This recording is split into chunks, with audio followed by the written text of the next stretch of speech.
12 days after billionaire chief executive Lauren Whitmore vanished during a corporate team-building trip inside a national forest, her company had already accepted the worst.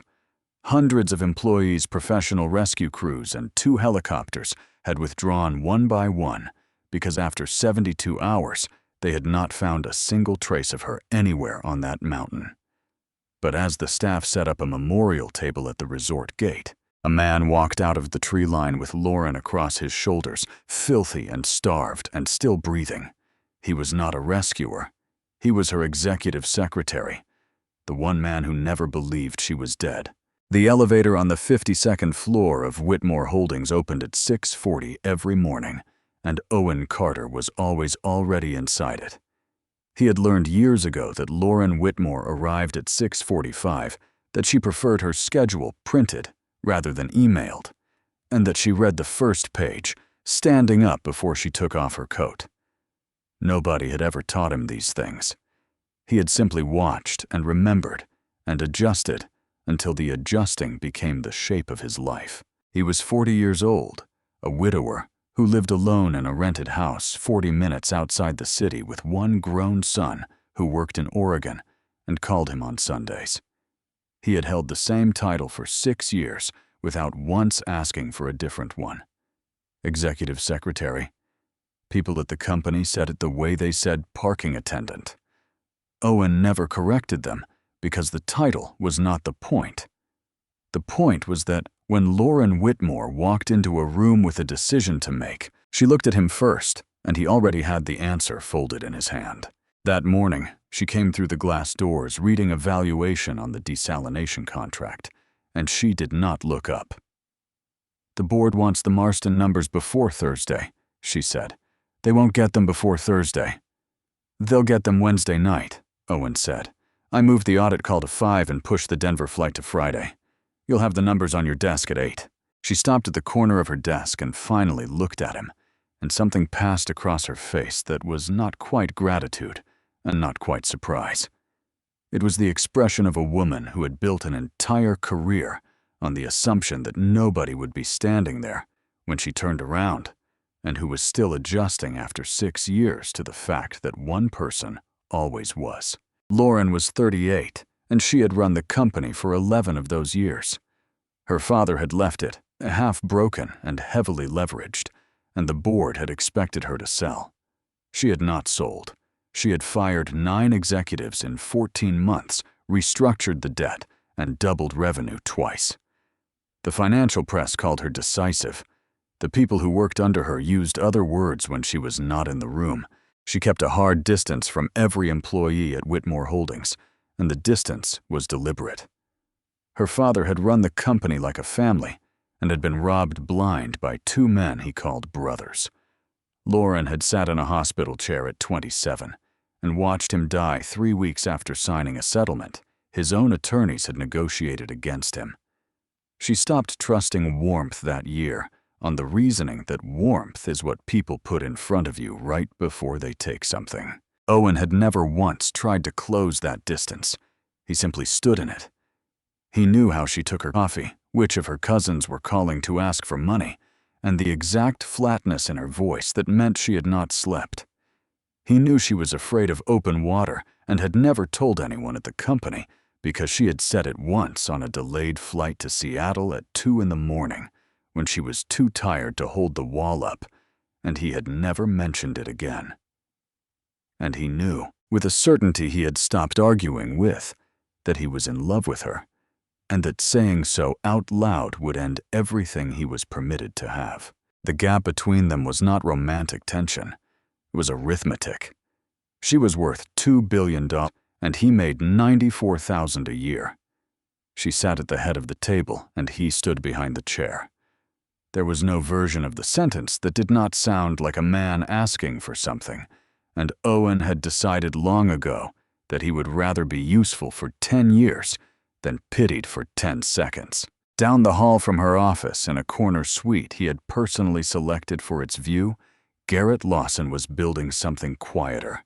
Garrett was head of Strategy 44 and had come in from a consulting firm 4 years earlier with an excellent record and a smile that never quite reached his eyes. In meetings, he was Lauren's loudest defender. He praised her instincts in front of the board, echoed her decisions in press interviews, and was the first to raise a hand when anyone questioned her direction. He had made himself indispensable in the way a man does when he plans to inherit rather than earn. What the board did not know was that Garrett had spent 18 months quietly cultivating 3 of its 9 members. He had spent that same period reading a single clause in the governance charter, the one permitting appointment of an interim chief executive by simple majority if the sitting chief executive became incapacitated or unreachable for a period exceeding 10 days. He had read that clause more times than he had read anything else in his life. Garrett did not hate Lauren. He had run the math on her the same way she ran the math on everyone else, and the math said she would hold that office for another 25 years, and he would retire as head of strategy. That was all of it. She was not an enemy. She was a wall standing exactly where he wanted a door. The annual leadership retreat was held every September at Ridgeline Resort on the eastern edge of the National Forest, and it existed because the board had once read a study about employee engagement. 240 employees, 3 days a lodge, and a series of outdoor exercises, most of them endured with the enthusiasm of people waiting in a dentist's office. Lauren had skipped it 3 years running.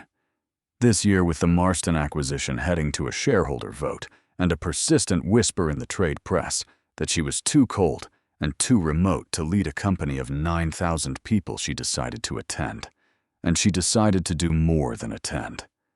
Owen found out in her office on the Tuesday before the trip while he was reading the itinerary out loud. "There's a solo wilderness component," he said. 24 hours individual navigation marked Route 4 checkpoints. 12 people signed up, mostly the field operations group. Lauren held out her hand for the sheet. 13, she said. He did not hand it over immediately. "The route runs through the culvert drainage. It's rough country. There's a reason they cap it at experienced hikers. I've done Rainier twice. I've done Kilimanjaro." She took the sheet out of his fingers. "I am not going to stand in a lodge wearing a name tag while my own field crew walks a ridge and then read another article about how I lead from behind glass. Put my name on it." He put her name on it. Then he spent 4 days doing the only thing he knew how to do, which was to make her decision less dangerous than she had made it. He called the resort and pulled the topographic sheets. He read the incident reports from the previous 2 seasons. He drove the 140 miles out to the outfitter in Millbrook and bought a survival kit better than the one the resort issued.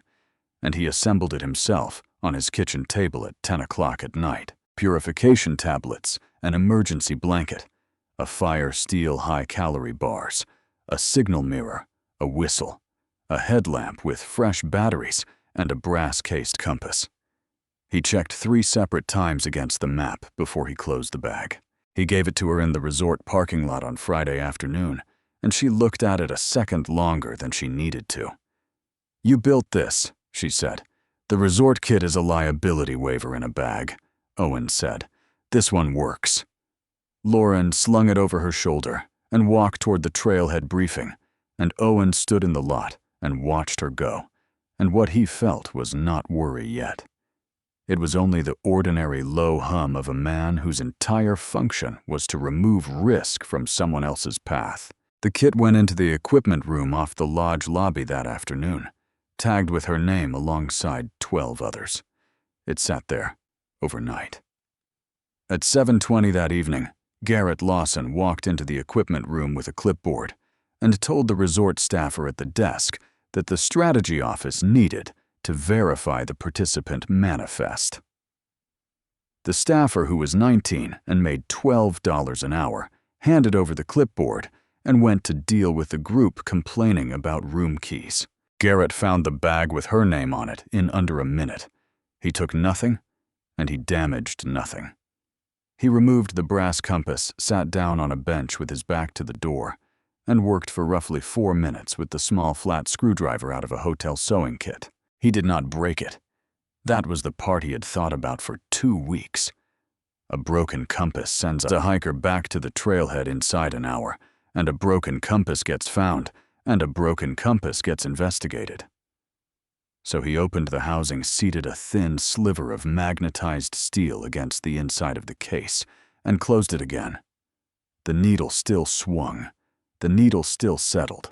It simply settled 40 degrees off true, and it did so calmly and consistently. And there was no way for a person holding it in her hand at dusk to know that the north it offered her was a lie. He put the compass back in the side pocket, returned the clipboard to the desk, thanked the staffer by name, and went to dinner. The solo component launched the next morning. 13 participants staggered releases at 15-minute intervals, beginning at 8, a marked route with 4 checkpoints and an expected return window between 4 and 7 that evening. Lauren went out fourth at 8:45. Owen watched her from the lodge deck with a radio in his hand and a printed checkpoint schedule in his pocket, and when she disappeared into the trees, he went inside and worked, because there was nothing else to do. She missed the first checkpoint by 40 minutes, which the coordinator called normal. She missed the second entirely. At 2:15 that afternoon, the coordinator raised the third checkpoint and got nothing. And at 3 o'clock, Owen stopped working. Lauren was at that moment 9 miles from where anyone believed she was. She had noticed something wrong before noon. The compass and the map did not agree with the ground, and the ground was the thing she could see. She backtracked twice, took a bearing 3 separate times, and got an identical reading each time, which is the specific trap of a sabotaged instrument. Consistency reads as reliability. Around 1 o'clock, the route markers stopped appearing on the trees, and by 3, she was descending a drainage she had never intended to enter, because descending felt like progress, and because the compass told her she was moving east toward the resort access road. The compass was walking her northeast into 40,000 acres of unbroken forest. By 4 o'clock, Ridgeline Resort had stopped being a retreat. The coordinator called the county sheriff's office at 4:20. Ray Doyle, who ran the regional search and rescue team out of Millbrook and had brought 9 people off that mountain alive in 19 years, was on site by 6 with 14 personnel. Dale Foster, who ran corporate security, drove up from headquarters overnight. The county released a helicopter at 7 and a second one the next morning. Owen was in the lodge conference room by 6:30 with the topographic sheets he had printed the week before, and he did not leave that room for 2 days, except to walk sectors. He had her last confirmed position, her release time, her pace off the Rainier climb, and her checkpoint history, and he built a probability grid on the wall out of taped-together printouts, while Doyle's team ran the standard expanding search from the last known point. Garrett arrived in that room within the hour and made himself useful in every visible way. He handled the county liaison. He organized the 240 employees who wanted to help into volunteer sweeps along the access roads. He took the calls from the board. He stood at Owen's shoulder, looking at the grid on the wall, and said all the correct things. And at some point on the first night, when the sheriff's coordinator asked whether anyone had a fix on her direction of travel at last, radio contact, Garrett said she had called in around 11 that morning, reported herself ahead of schedule, and said she was pushing south toward the 4th checkpoint. There was no such call. It went into the incident log anyway from the head of strategy in front of 9 people, and it moved the center of the entire search operation roughly 6 miles south of where Lauren Whitmore actually was. Owen heard him say it. It registered as strange, and then it stopped registering at all, because a helicopter was lifting off outside, and a woman was somewhere under 60,000 trees with an ankle she had broken at 4:30 that afternoon on wet rock, and Owen Carter had never in his life been given a reason to suspect that anyone in that room wanted her not to be found. He would remember it later.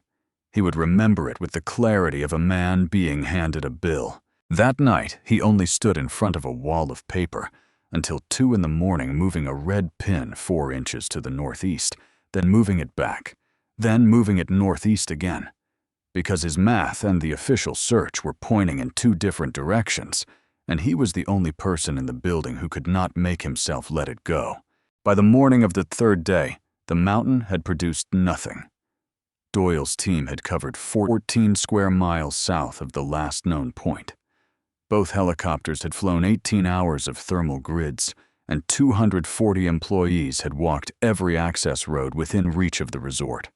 There was no pack, no jacket, no boot print, no fire ring. In 19 years, Doyle had learned that a mountain giving you nothing after 72 hours is usually telling you something, and he did not enjoy saying it out loud. He said it anyway at 4 o'clock that afternoon in the conference room standing under Owen's wall of maps. Nighttime temperatures had held at 34 degrees for 2 consecutive nights. She had carried water for 1 day and food for 1. If she had gone into the water anywhere along the Culver system, they would not find her until spring. Doyle put the survival probability in the low single digits and recommended the county scale back to a recovery posture at dawn. Marla Bishop had flown in from the board that morning, and she took the recommendation the way she took everything, quietly and without visible emotion. 2 employees were already in the clinic in Millbrook with hypothermia from the volunteer sweeps. The insurers were calling. She authorized the stand-down, thanked Doyle, and told the assembled managers that the priority now was the safety of the people still standing. Garrett Lawson stood at the back wall through all of it, and when Marla finished, he stepped forward and said the thing nobody else was willing to say first. 9,000 employees, he told the room, deserved to know who was steering the company while this was resolved, and he said it with his voice pitched low like a man carrying an unpleasant duty rather than reaching for a prize. Owen was the only person in the room who spoke against any of it. "Your search center is 6 miles wrong," he said. "You built the whole grid off a radio call that never happened." Doyle looked up from his clipboard. Garrett's expression did not change at all, and that stillness was the first thing about him Owen ever genuinely mistrusted. Doyle checked the incident log, found the entry, and noted that it had come in second hand from company personnel, which was normal, because in the first hours of a search, everything comes in second hand, and there is no time to verify any of it. "The coordinator's radio log has no traffic from her after 8:45, Owen said. "Not at 11. Not ever. And she wouldn't have gone south. She stopped trusting her compass before noon, and when Lauren Whitmore stops trusting an instrument, she reverts to terrain. She follows the drainage down. Down from her release point is northeast." Marla asked what he was requesting. Owen said he was not requesting anything. He said he was going out at first light alone into the northeast sector, and that he would like to keep the maps. She told him it was not sanctioned, that the county would not support a private search, and that the company could not be responsible for him. Garrett told him in front of everyone with something that looked exactly like compassion that grief makes people do things they cannot undo, and that nobody would think less of him for driving home. Owen took the maps off the wall, folded them, and walked out to his truck. He left the trailhead at 5:10 the next morning with a 30-pound pack, a headlamp, 48 hours of food, and the grid he had built out of her pace and her habits. He had also crossed off 2,000 acres before he took a step, because the northeast sector included the Rowan Lake Basin, and a woman who had confessed a fear of open water once at 2 in the morning on a delayed flight was not going to walk her injured body down to a shoreline. Nobody else on that mountain knew that about her. It cut his search area by a third. Nobody stopped him. The resort was already emptying. The helicopters were gone by 7. The first thing the mountain took from him was his speed. The Culver drainage ran through blowdown from a fire 13 years earlier, and the fallen timber lay crosswise on the slope in layers so that 8 hours of walking produced 5 miles of ground. By midday, it was raining in short, hard bursts that stopped as abruptly as they started, and by evening, his boots had been wet long enough that the skin on his heels had begun to separate. He slept 4 hours under a deadfall and started again in the dark. He was not conditioned for this. He was a man who spent 10 hours a day in an office chair and whose only physical discipline was a treadmill at 6% grade 3 evenings a week. His shoulders had gone numb under the pack straps by the second morning, and his hands were shaking by the second afternoon, and none of it changed anything, because the alternative was a lodge where people were choosing photographs for a memorial table. He found the first thing at 4 o'clock on that second day 12 miles northeast of where the official search had centered. It was a branch, not weather-broken, because weather breaks wood in tension and leaves it hanging by the bark, and this one had been snapped clean at the joint and laid across a rock with the fracture pointing downhill. Owen sat on his heels and looked at it for a long time. Any of Doyle's people would have looked at that branch and seen a branch. Owen looked at it and saw a woman who had spent 4 hours in a boardroom 2 years earlier explaining to 9 directors why redundancy in a signal chain was worth $7 million. 40 minutes later, he found the second one. Same fracture, same placement, and after that, he stopped searching for a person and started following a system. The signs came in a chain over the next day and a half. A boot print in silt at a seep, half-filled and blurred, but with a wear pattern on the outer heel he recognized because he had picked her boots up from the repair shop in April. A strip of gray technical fabric caught chest-high on a hawthorn, the same gray as the shell she had worn out of the parking lot. A fire ring under an overhang 4 stones cold the char rained through, and beside it a rectangle of scorched ground where something green had been dragged across the coals to make smoke. She was leaving him a trail. It was the only reading that made sense of it, and it did something to him the exhaustion had not managed to do. Somebody in that forest was still making decisions. Somebody was still operating on the assumption that a person was coming. He lost a full day on the third morning. The drainage forked and both forks ran northeast, and he took the wider one, and he walked it 11 miles before he understood that the branches had stopped, and the ground under him was wrong. He sat down on a boulder with his food nearly gone and considered seriously, and without drama, that he was going to die on this mountain over a mathematical guess. He was 40 years old. He had a rented house, a life that fit in a duffel bag, and a son who would get a phone call from a county sheriff. He had walked away from a stand-down order, and every reasonable person he knew in order to follow snapped branches through a burn scar. He gave himself 20 minutes on the boulder. Then he walked 11 miles back to the fork in the dark and took the other one. He found her at 6:20 on the morning of his 5th day out, the 8th day since she had gone into the trees, in a narrow slot canyon at the bottom of the second fork, because he stopped to drink from the creek and heard 3 flat strikes of rock on rock coming from somewhere above the water noise. Lauren Whitmore was wedged into a dry undercut in the canyon wall, with the emergency blanket wrapped twice around her and packed out with dead grass, and she had a rock in her right hand, and her left ankle had swollen to twice its size inside the unlaced boot she had refused to remove because she knew she would never get it back on. She had gone 7 days on 1 day of food-purifying creek water 4 ounces at a time, and her lips had split down the middle in 3 places. She was conscious. She looked at him for several seconds, with no change in her face at all, and then she said, "You're late." Owen went down onto his knees in the gravel and could not get a word out. She had made every correct decision. She had stopped moving on the 2nd day when she understood she was injured, and lost, because moving injured multiplies the search area and burns calories you do not have. She had chosen a slot canyon with a dry undercut because it was out of the wind, and because water runs downhill and rescuers follow water.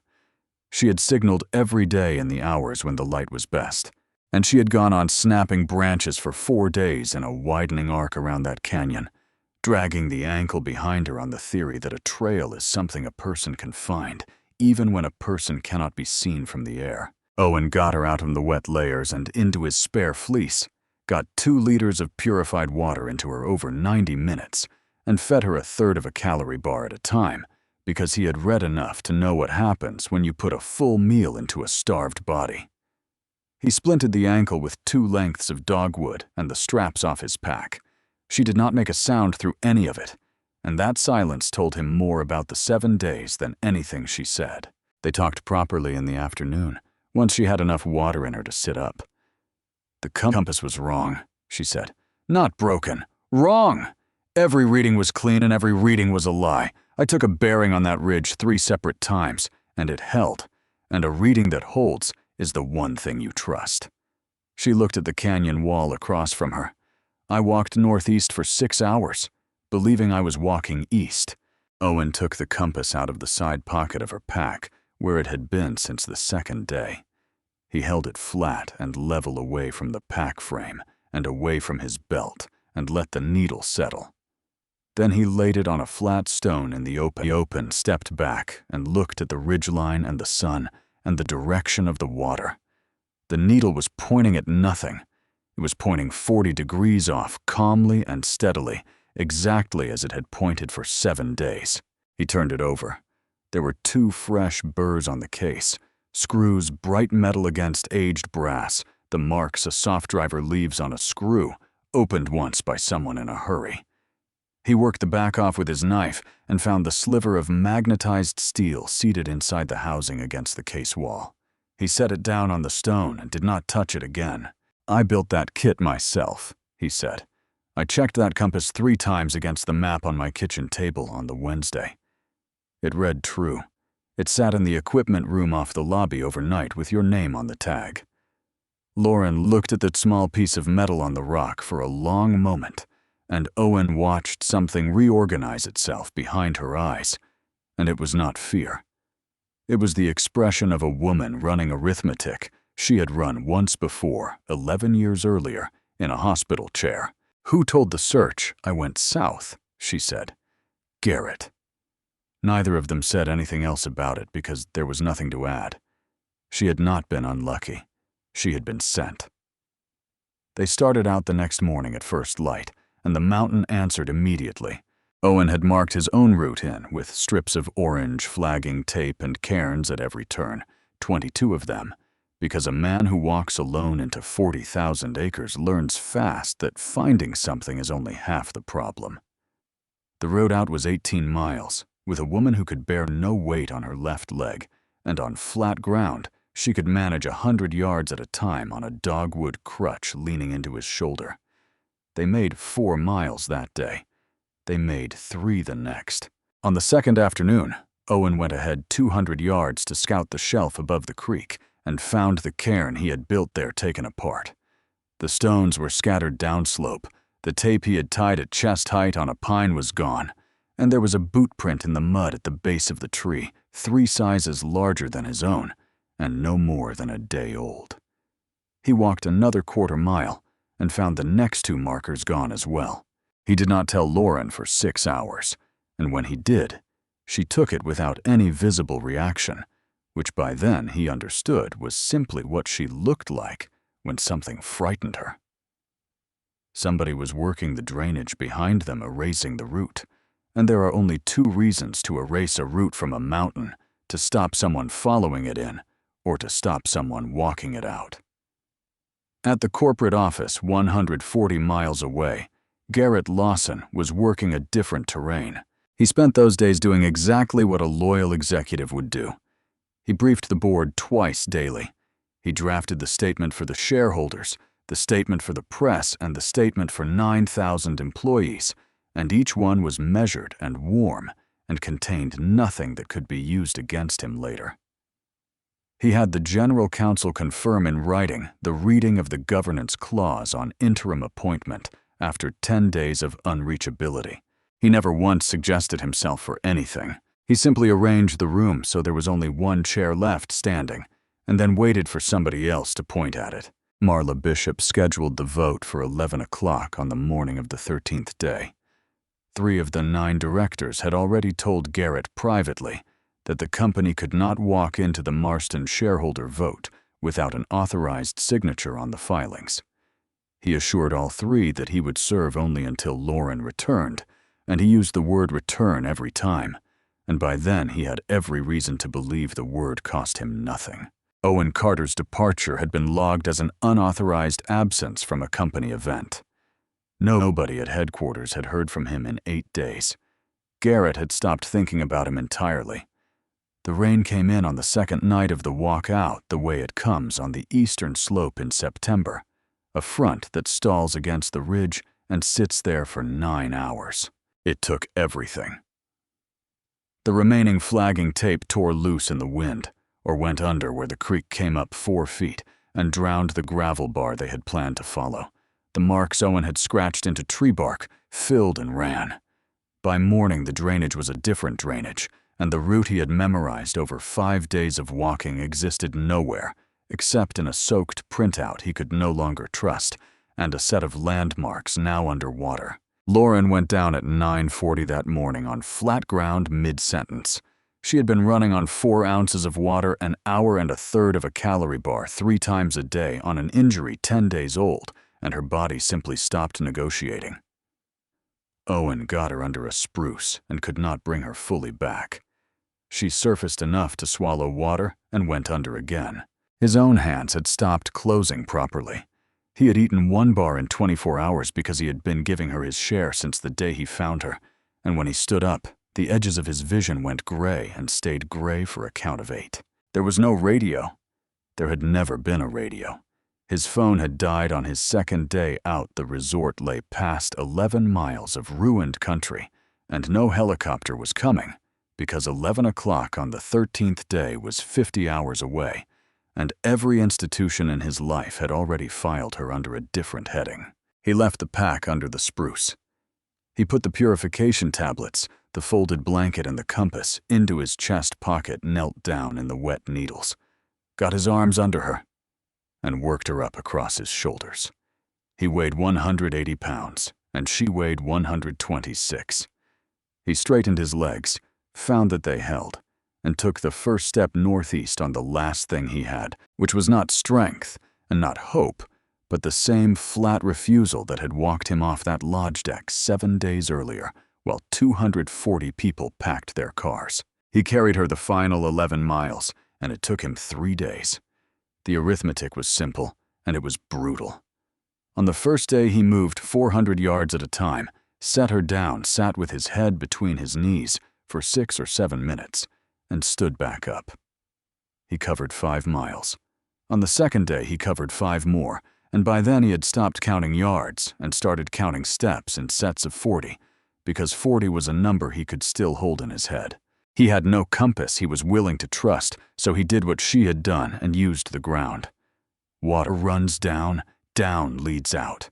He followed the drainage northeast with the creek on his left and the ridge at his back, and every time the country tried to argue with him, he stopped, looked at the water, and went the way the water went. She surfaced twice on the first day, and once on the second. Each time he got water into her, and each time she said something short and went under again. Late on the second afternoon, she came up long enough to understand what was happening, and she told him to leave her under a rock and walk out alone and send people back. He told her a search that had already failed once was not going to find her the second time, and that ended the discussion, because he did not have the breath for a longer one. He talked to her while he walked, mostly because the sound kept him upright. He talked about the Marston filings and the audit call he had moved to 5 o'clock 2 weeks earlier. He told her about the coffee order he had memorized in his first month and never once gotten wrong. And somewhere in the last 4 miles, believing she could not hear him, he told her he had loved her for 6 years, that he had never said it because there was no way to say it that would not sound like a man asking for something, and that he had decided long ago he would rather be useful than pitied. Then he stopped talking and kept walking and did not think about it again, because a man carrying a person on his 9th day in that country has a very limited budget for regret. At headquarters on the morning of the 13th day, the boardroom on the 52nd floor filled at 10:40. Marla Bishop read the county's stand-down notice and the survival assessment into the record, and the room absorbed it in silence. She read the governance clause on interim appointment, confirmed that the threshold of 10 days of unreachability had been passed on the 11th day, and stated that the Marston filings required an authorized signature before Friday. Garrett Lawson sat 2 chairs down and said very little. He had learned over 18 months of reading one clause, that the man who reaches is the man who gets remembered for reaching. So he let one of the 3 directors he had cultivated make the motion and let a second one second it. And when Marla asked whether he was willing to serve, he said he would accept the interim role with a heavy heart and stepped down the moment Lauren Whitmore walked back through the door. He had drafted a statement for that scenario, too. He had drafted statements for every scenario except the one coming out of the culvert drainage at that exact hour. The vote was recorded at 11 o'clock, 9 votes to none. At 10:52 at the parking area at Ridgeline Resort, roughly 40 people were setting up a memorial table under a donated tent at the edge of the lot. Somebody from communications had brought 200 printed programs and a framed photograph out of the annual report. The service was set for 1 o'clock because the board wanted it held before the interim announcement went out, so the sequence would not look like what it was. Ray Doyle was there in civilian clothes with his hands in his jacket pockets, standing well back from the tent. He had stood at 7 of these in 19 years, and he never stood close. A resort staffer noticed at first the 19-year-old who had handed a clipboard across a desk 12 days earlier and had not slept properly since. He was carrying folding chairs across the lot when he stopped, set them down, and looked at the tree line where the access trail came out at the northeast corner of the property. Something was coming out of the trees. It was moving very slowly, and it was the wrong shape. It took the crowd about 9 seconds to understand what they were looking at. A man in the ruins of a rain shell, bearded, no-pack boot, split at the seams, walking at the pace of a much older man carrying a woman across his shoulders with her splinted left leg hanging down against his chest. Owen Carter walked 40 more yards into the lot and stopped because the ground had gone flat and level, and there was suddenly no direction that needed choosing.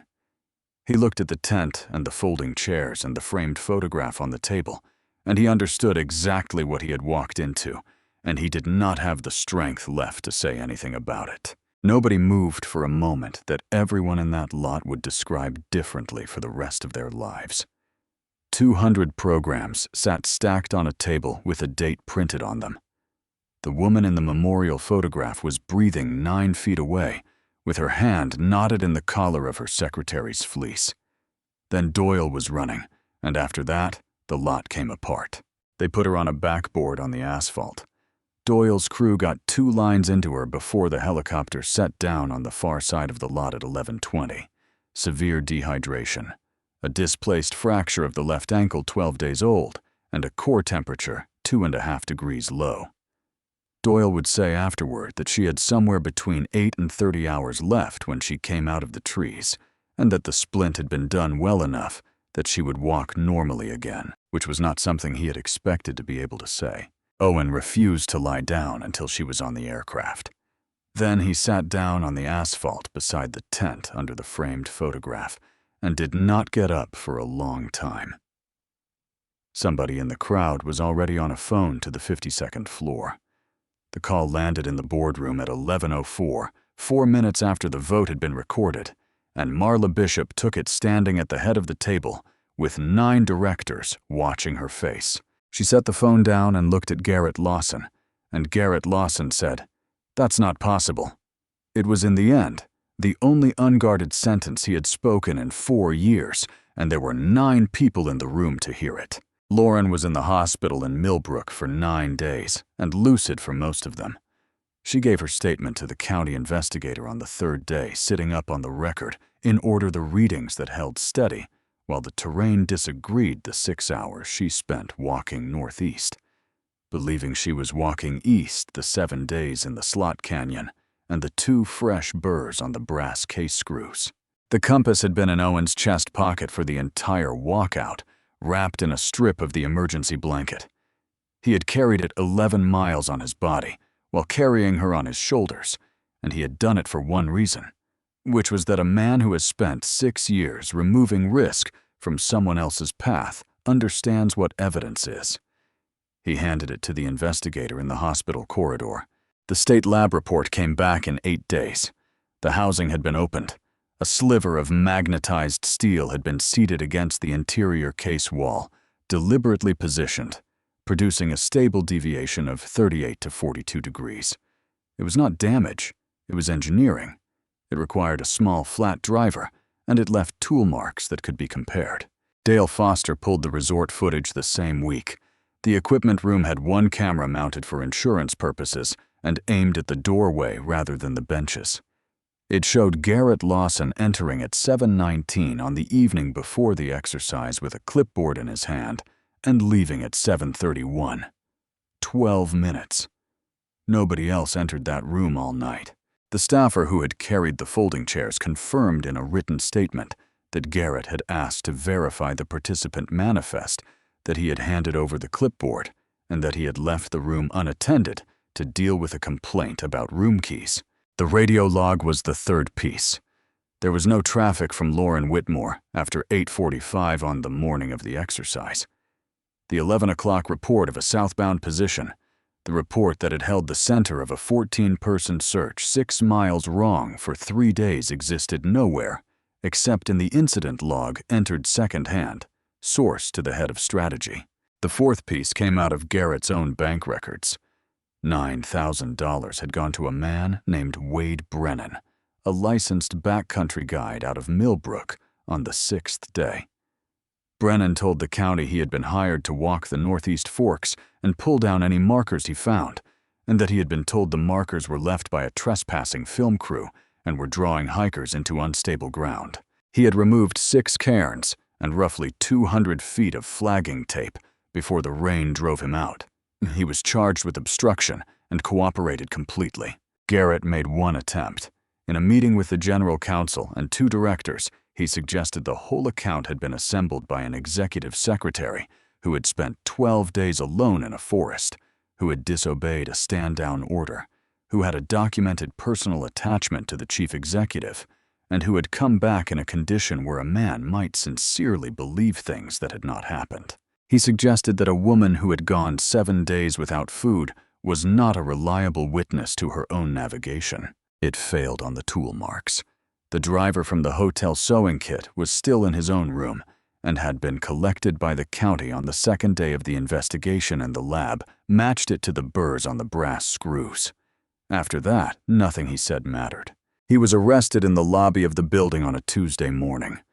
The charges ran to attempted murder with a separate obstruction count for the false position report. Marla Bishop stood in the boardroom and read out a resolution voiding every action taken on the morning of the 13th day. 3 directors resigned within the month. The Marston vote passed on schedule with the sitting chief executive's signature on the filings. Lauren came back to the 52nd floor on a knee scooter 22 days after she came out of the thermometrisoids, and the first thing she did was call an all-employee meeting in the atrium. 9,000 people watched on a feed, and about 600 stood on the floor. She did not talk about Garrett Lawson because the company had already read 4 weeks of coverage about him. She talked about the stand-down order instead, and about the fact that the decision to end the search had been reasonable, defensible, correct by every professional standard, and wrong. Then she said that on the 4th day, when 240 employees packed their cars and a board flew home and a county closed a file, one person took the maps off the wall and walked back into that mountain alone, without authorization, without support, against the advice of everyone in the building. He had not done it on better information. He had done it on 6 years of paying attention. Owen stood at the side of the stage where he always stood, and he did not enjoy a single second of it. He was offered a great deal in the weeks that followed. The board voted him a reward of $2 million. A firm in the city offered him a director title he was not remotely qualified for on the strength of the news coverage. 3 publishers called. He turned down the money, and he turned down the title. He gave the sheriff's office 2 full days of statements without a lawyer because they asked. And then he came back to work and put the printed schedule on her desk at 6:40 in the morning because Lauren Whitmore still read the first page standing up before she took off her coat, and somebody had to be there when she turned around. The only thing he ever asked for was a set of the topographic sheets which he kept in his truck after that. It was Lauren who ended it in November in her office at 8 o'clock at night with the Marston integration binders stacked on the table between them. "You told me you loved me," she said, "in the drainage. On the second day, I was out." Owen stood there with a folder in his hand and said nothing at all. "I was awake for part of it. Not all of it. Enough." She closed the binder in front of her. "You said you'd rather be useful than pitied. That's the part I've been turning over for 2 months, not the first part." He said he had assumed she could not hear him, that he had never intended for her to carry it, and that if she wanted him on a different floor, he would have it arranged by Monday, and nothing about her schedule would change. "Sit down," she said. She told him then what she had never told any employee of Whitmore Holdings in 11 years, that she had watched her father hand the company to men he trusted and had watched them take it apart from the inside, that she had sat in a hospital chair at 27 and drawn one conclusion about people who were kind to her and had built a career and a company and a life on that single conclusion and had never once found a reason to revise it. That Garrett Lawson had been kind to her for 4 years and had put a sliver of steel in her compass. "And the man who never tried to close the distance," she said, "carried me 11 miles and then gave the money back." Owen said he had not done it to be chosen. "I know," Lauren said. "That's the only reason it counts. They started slowly, and they did it badly at first, because neither of them had any practice. He kept standing when he should have sat. She kept issuing decisions when she should have asked questions. He moved out of the executive secretary's chair in January and took an operations role he was actually qualified for, and stopped putting her schedule on her desk, which was harder on both of them than anything else about it. What did not change was the arithmetic underneath. She had not been saved by her position or her $2 billion, or the 14 professionals and 2 helicopters the county put on that mountain. All of that had failed correctly and reasonably on the 3rd day. She had been saved because one ordinary man had spent 6 years paying attention to her, and because on the morning everyone else drove home, he looked at a wall of paper and a red pin 4 inches to the northeast and refused to move it back. Ambition builds rooms with 1 chair left standing. Loyalty walks 11 miles back to a fork in the dark and takes the other trail. In the end, the mountain did not care which man had more power. It only counted which one kept walking